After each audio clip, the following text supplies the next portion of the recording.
Hello everyone, welcome to our class. Today we are going to talk about transport of oxygen.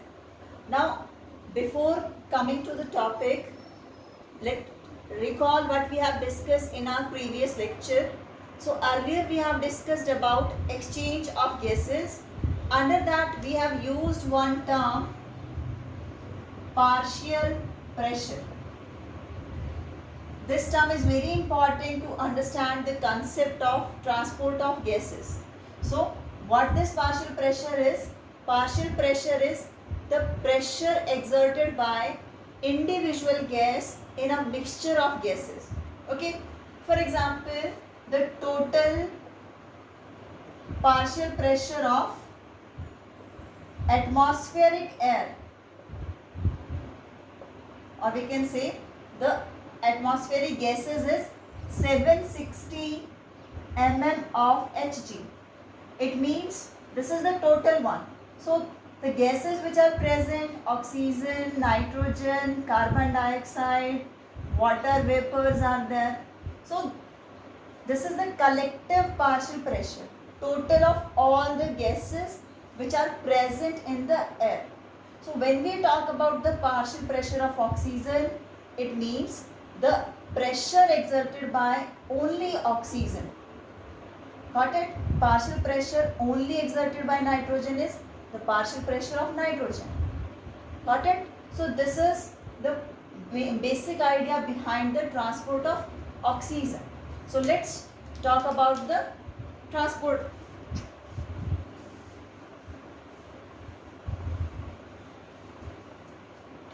So when we are going to talk about the transport of oxygen, after the exchange of gases which we have done in the alveolar region, from the alveoli the blood take the oxygen. Okay, that is the exchange of the gases that was coming under the external respiration. Now when we talk about the specifically how this oxygen is transported, to transport oxygen, CO2 or other gases, the medium is blood. Okay, blood is a medium to transport the gases.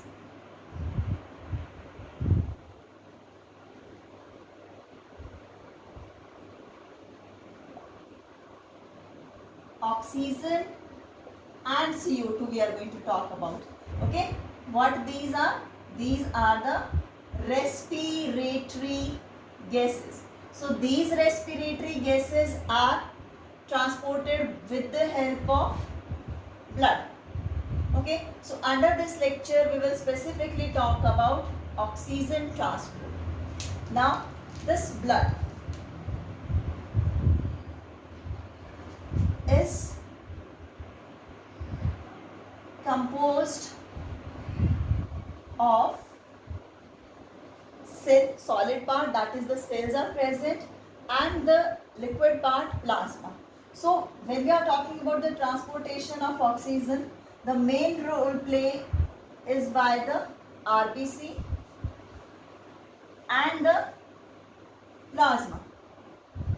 Okay, we are not talking about the WBCs, the platelets or other part of the blood.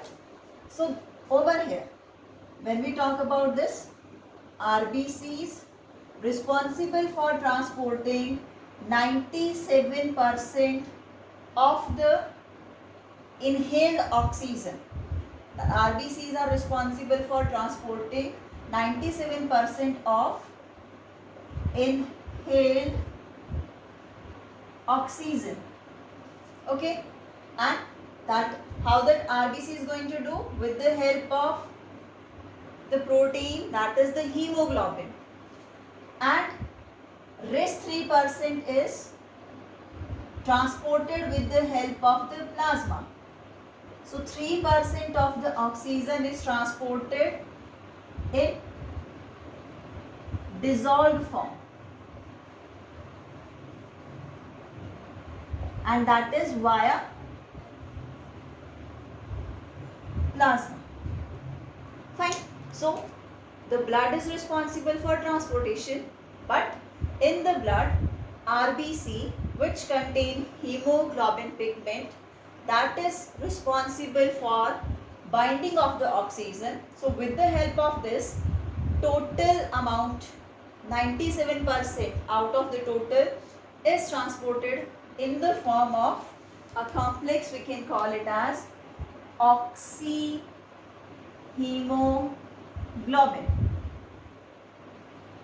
Fine. Got it? And rest 3% is dissolved in the plasma, and in that way it is transported. Now we are going to talk about the hemoglobin. Okay.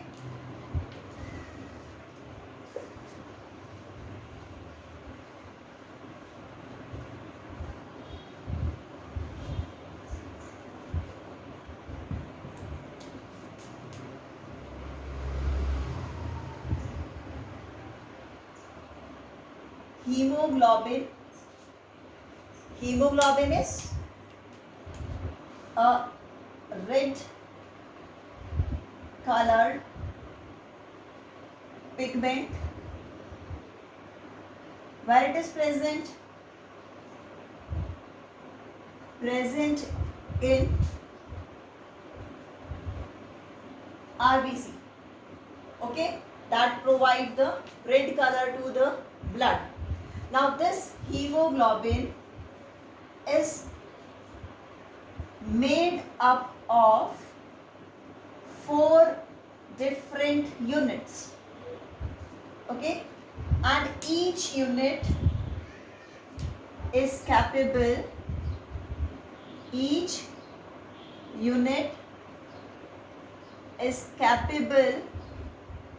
of binding 1 molecule of oxygen. Got it? So overall, hemoglobin can bind 4 molecule of oxygen at a time. Got it? So this hemoglobin is generally called a metalloprotein because this hemoglobin contains the ferrous iron. Iron is present in the structure of the hemoglobin.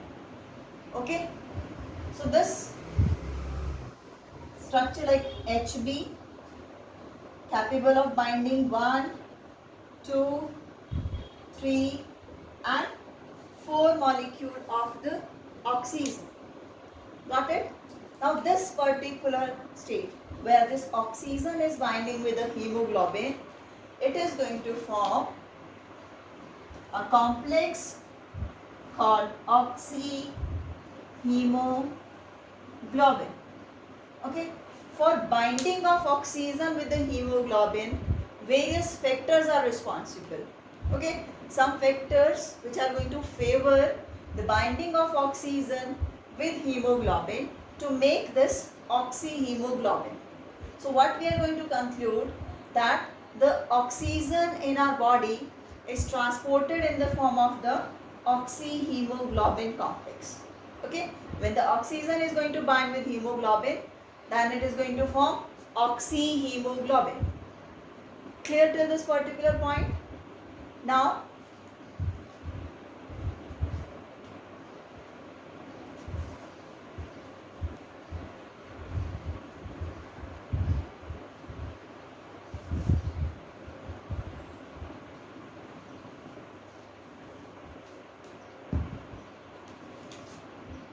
one gram of HB, 1 gram of hemoglobin is capable of binding, or we can call it like capable of taking or transporting 1.34 ml of oxygen. Fine. So on an average in a healthy human there is 15 gram of HB in 100 ml of blood. Got it? So if we are going to calculate the total amount that how much that 100 ml of the blood is going to carry the oxygen, then it would be near about 20 ml of oxygen. Okay, 100, what we can call 100 gram, sorry, 100 ml of blood is capable of carrying 20 ml of oxygen. Now, out of this 20 ml of oxygen, only 5%, sorry, only 5 ml, that is 25% is available to the tissues.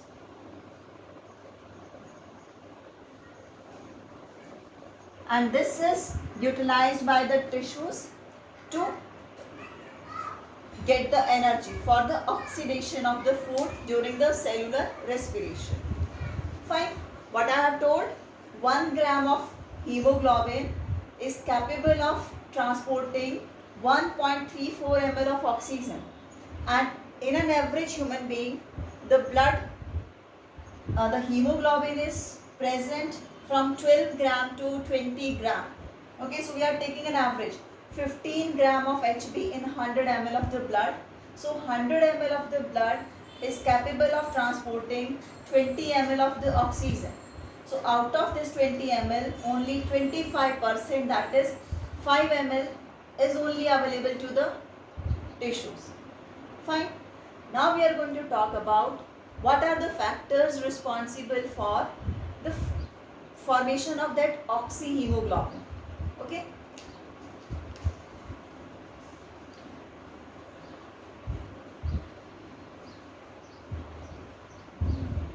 Now in some cases might be it happen like when the amount of CO2 is more, at that time the binding capacity of oxygen with hemoglobin decreases. Okay, this is somewhere called as Bohr's effect, as it is not a part of the syllabus still. Okay, so that we are going to discuss under the oxygen dissociation curve. So before that, let's talk about the factors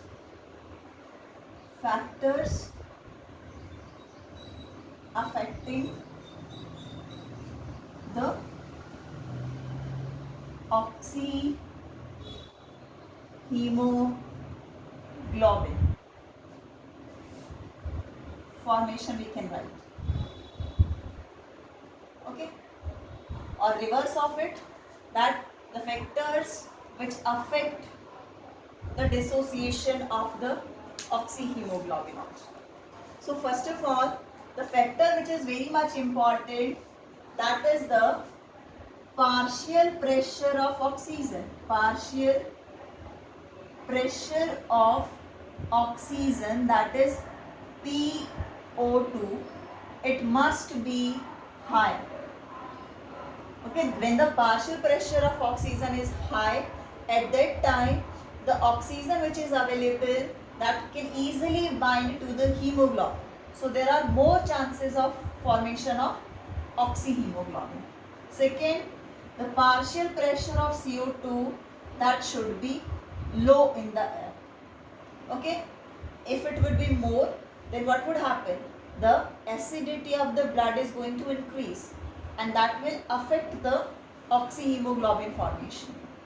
Third thing, the hydrogen ion concentration. Hydrogen ion concentration, that should be what? It should be low. It means the pH is high. That will favor the binding of oxygen with hemoglobin.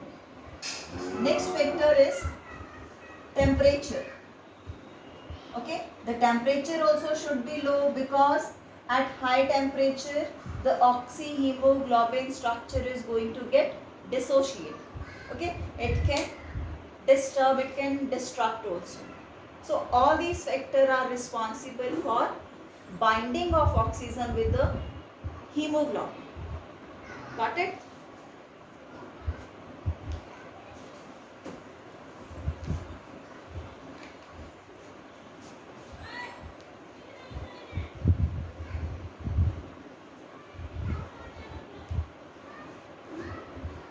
Now we are going to talk about one term which is used over here, saturation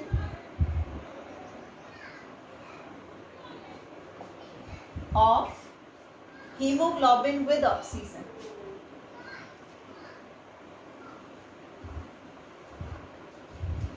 What does this term means? Saturation means what?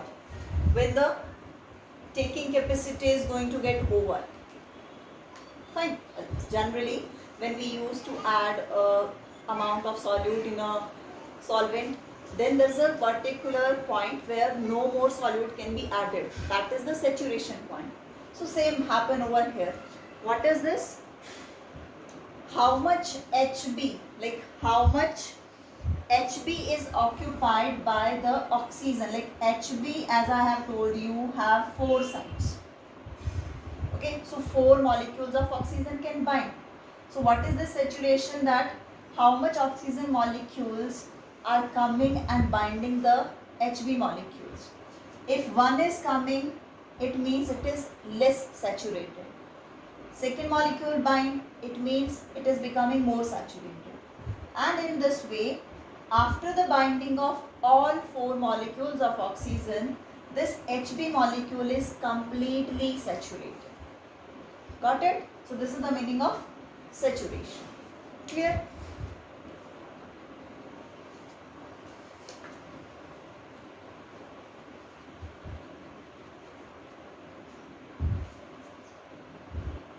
Now we are going to talk about the oxygen dissociation curve.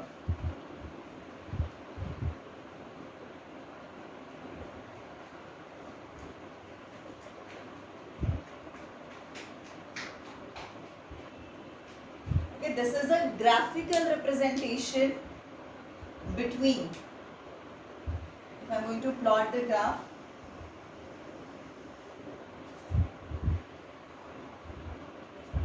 so over here the partial pressure of oxygen, okay, partial pressure of oxygen in mmHg, and on this particular side there will be percentage of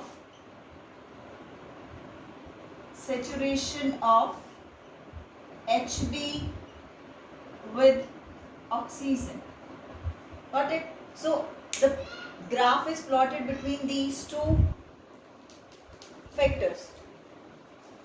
So we are going to take it as 20, 40, 60, 80 and 100.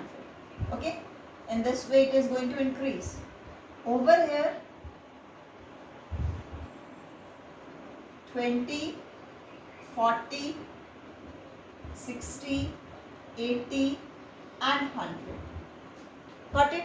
Now what it is going to tell, that when the partial pressure is low, as you can see over here, partial pressure of oxygen only. So what is the effect of that on binding of the oxygen molecule to the hemoglobin? So like how much percentage of the hemoglobin gets saturated with oxygen? So you can see at the low partial pressure, the percentage of saturation is also low. Got it? So the curve which is going to form over here, that is sigmoid.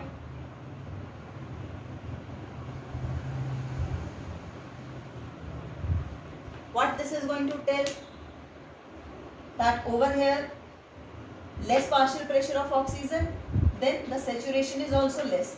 As the partial pressure is increasing, as you can see over here, then the saturation is also increasing. Got it? In this way. At the end, when the partial pressure is maximum, then the saturation of the hemoglobin is maximum. It means all the sites of hemoglobins are completely occupied. Okay, so this is the oxygen dissociation curve.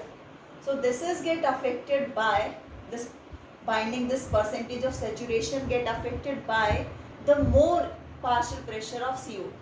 In that case, that is going to get reduced. This curve is going to change in that way.